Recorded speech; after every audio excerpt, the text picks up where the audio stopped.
melihat dari gaji seseorang, penghasilan seseorang sebulan itu seperti apa. Kalau pekerja kayak buruh kayak gua nih, UMR, gue mesti mikir-mikir lagi, ini duit bisa nggak ya kira-kira buat invest gue jangka ke depan. Satu, investasi ini bukan berarti saham atau pasar bukan modal. Ya, bukan. Jadi ini bidang yang nggak bergerak. Bukan mobil ya. Kayak contoh tanah. Yang kedua rumah, ya kan? Bahkan bisa juga investasi diri sendiri kan, kayak lu ikut kursus bahasa Inggris misalkan. Iya, benar. Atau apa sertifikasi kayak pelatihan ya kan, segala macam. Kayak di pabrik itu kan ada forklift atau apa gitu kan. Itu namanya pelatihan.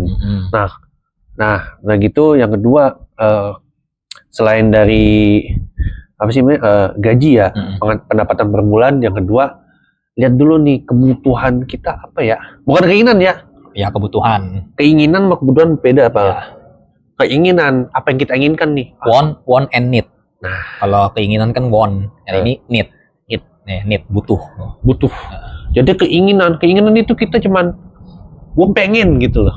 Gue pengen punya ini, pengen doang. Tapi kalau kebutuhan, gue bener-bener butuh, udah gak bisa ditahan lagi. Bukan pengen, emang wajib istilahnya. Wajib.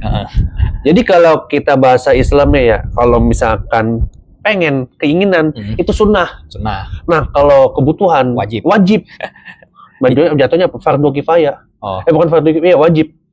Nah ya kan itu ada dua kan, fardu itu kan ada kifayah sama ain. Sunnah juga ada sunnah apa lagi itu kan? Sunnah muakkad.